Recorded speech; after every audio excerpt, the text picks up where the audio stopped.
So Tassin and Jackson, thank you so much for joining us. I thought we'd start, if you want to introduce yourselves very quickly, and also your sibling as well. Tassin, I might ask you first if you also want to tell us what makes your sibling Ruby unique. Thank you. Hi everyone, I'm Tassin, I'm 24 years old, studying psychology. My sister, her name is Ruby. She has Costello syndrome, which is a very rare condition that affects her has many cognitive, medical, intellectual implications as well, and a lot of comorbidities that come with that. What makes her unique? I would say, if anyone's met Ruby, she does not have a filter. She'll say anything and everything that comes to mind. This can vary from if we're trying to hide a birthday cake from the birthday girl or boy, and they'll walk in the room and she'll say, "We've got a surprise birthday cake for you." Or it could be a little bit more socially inappropriate things. She's once asked a woman wearing a hijab why she has a towel on her head. A woman who was not pregnant, if they were pregnant, or on her way back from visiting South Africa, she was sitting on the plane and she asked, a man of colour walked past and she asked him if he was there to clean the plane. So she says everything and anything that comes to mind, which puts us in very unique situations, but that's definitely makes her very, very unique, I would say. Thank you. And Jackson, if you can introduce your sibling, and what's a recent, funny, light-hearted moment that you've shared with him? Yeah, great. Hey everyone, I'm Jackson. Thanks for inviting me here to speak to you all today. I'm 24, just finished uni last year, and I'm currently doing sports management, which I'm really enjoying. My sibling, who's involved with Friendship Circle, his name's Oscar. He's 21 years old, and he is diagnosed with Bardet-Biedl syndrome, which is quite a unique disability. I believe, and I'm quoting my mum here, I believe there's a 1 in 80,000 chance someone gets Bardet-Biedl syndrome. And I think it's most similar to autism. So it's very easy just to bundle them up with that. And a light-hearted moment, and I was sick to something recently. We're watching the World Cup, Australia versus USA. And I had a couple of friends over, and we're all on the couch. It's about 6 a.m, and Australia just lost 2-0. Oscar comes out of his room, looks at the scoreline, and he asks who won?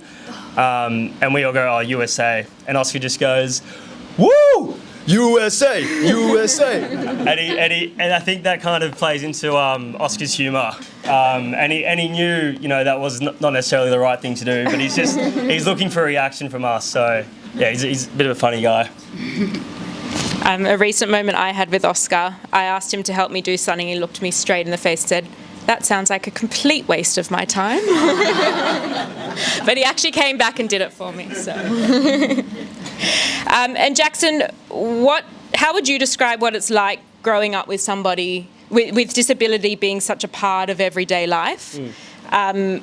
Is there a particular moment that stands out that shaped you, or are there things that you take into your everyday life with you, having had the upbringing that you've had? Yeah, I guess I would have been about 4 years old when Oscar was born.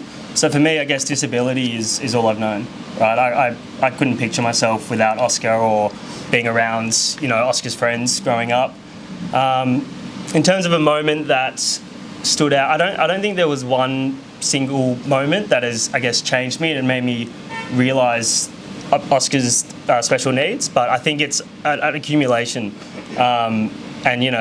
I think that's sort of shaped me into the person that I am today, and my family especially, but also my friends and people who have grown up with Oscar. Things like patience, empathy, I think those are inherited with us because we've had to raise Oscar and we've had to grow up with him. And I've, in a sense, I'm quite lucky with that because now that's one of my core values, in my opinion. I see it as a blessing. For sure. Tassin, what's something that you wish the world knew about being the sibling of somebody with a disability?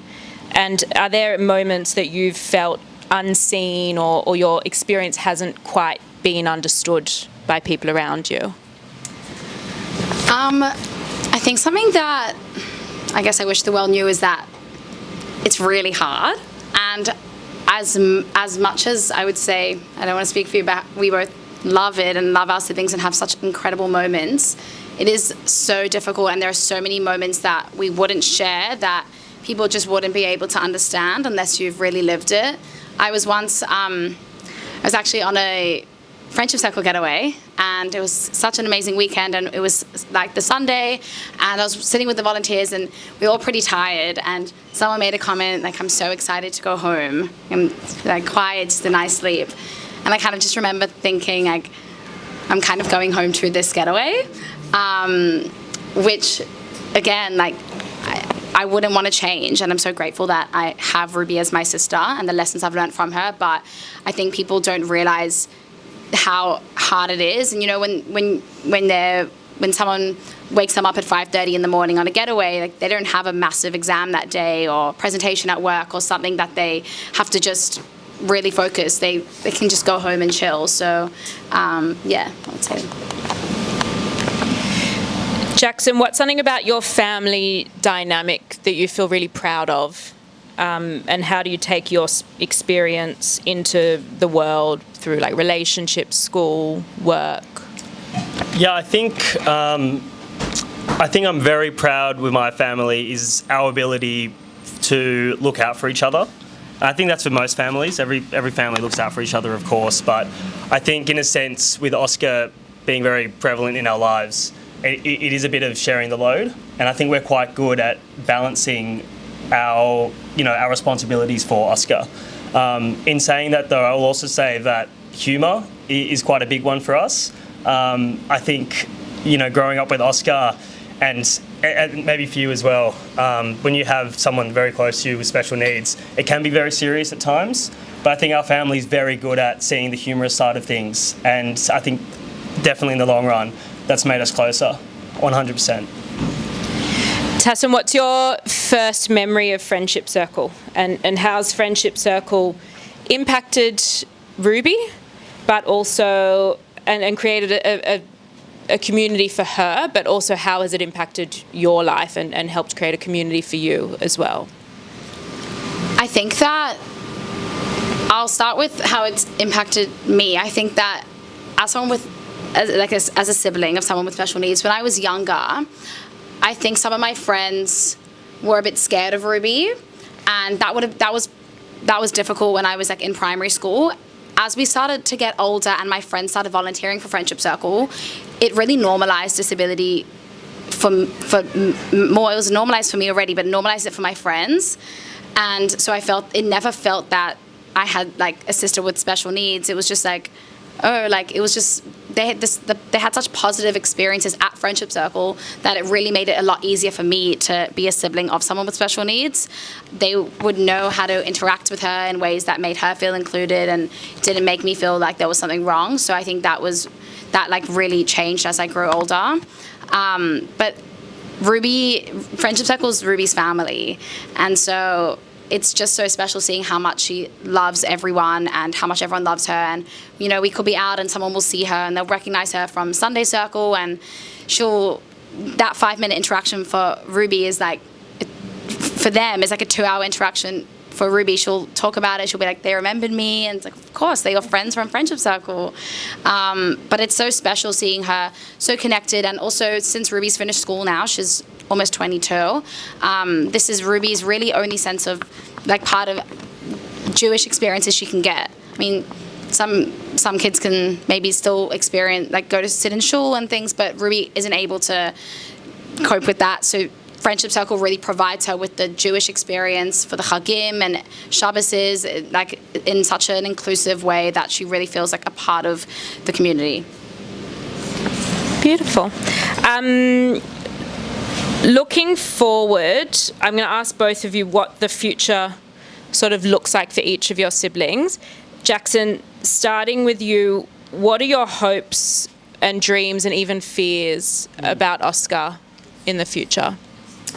Yeah, it's a big question because you definitely think about all three of those things. You look for the positives, but you consider the negatives as well, for sure. And I think since Oscar left school, one of the main things our family has been looking for is routine.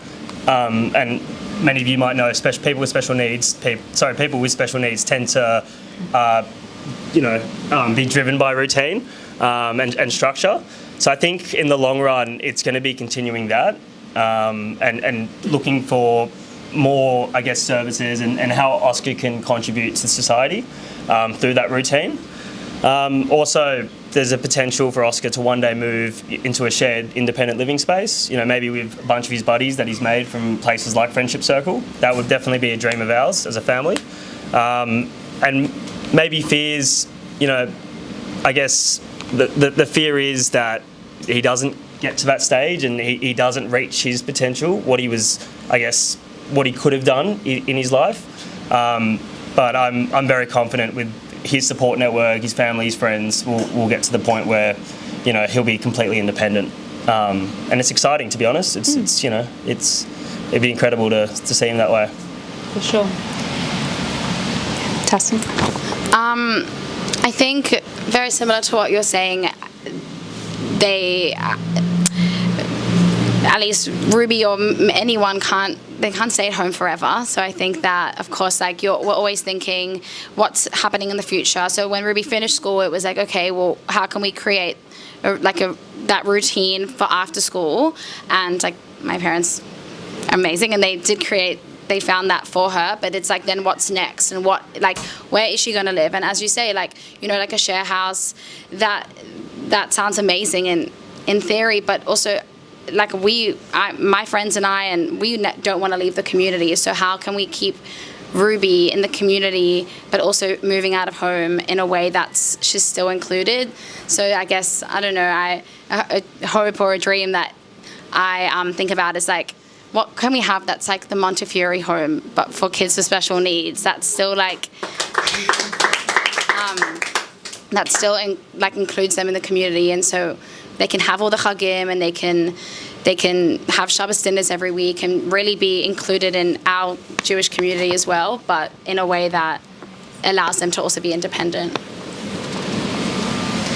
And final thoughts, I guess a message for everybody to take home with them. Jackson, if someone saw your sibling Oscar in the street, what would you sort of hope for in terms of how people interact with him, or what they knew more about him?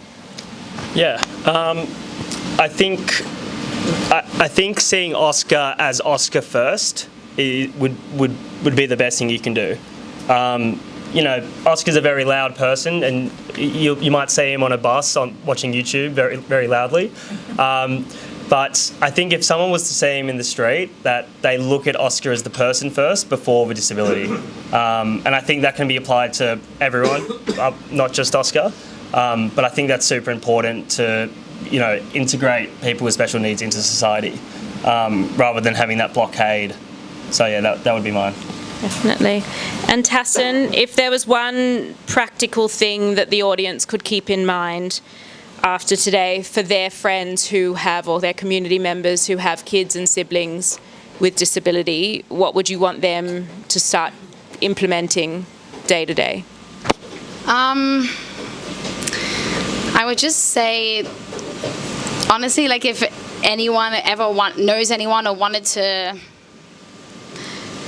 help, volunteer in any way, just knowing that it really is hard, and if you've got time and want to provide any respite, it's so appreciated. Even just taking, I'll just use Ruby as an example, of course, but Ruby for an hour drive can be the most helpful thing on a Sunday afternoon, and provide and in so many ways for her and for my family, and I'm sure this applies with so many other people, that I guess they don't need to be in such a structured environment to have that, and it can happen in such small ways. So yeah.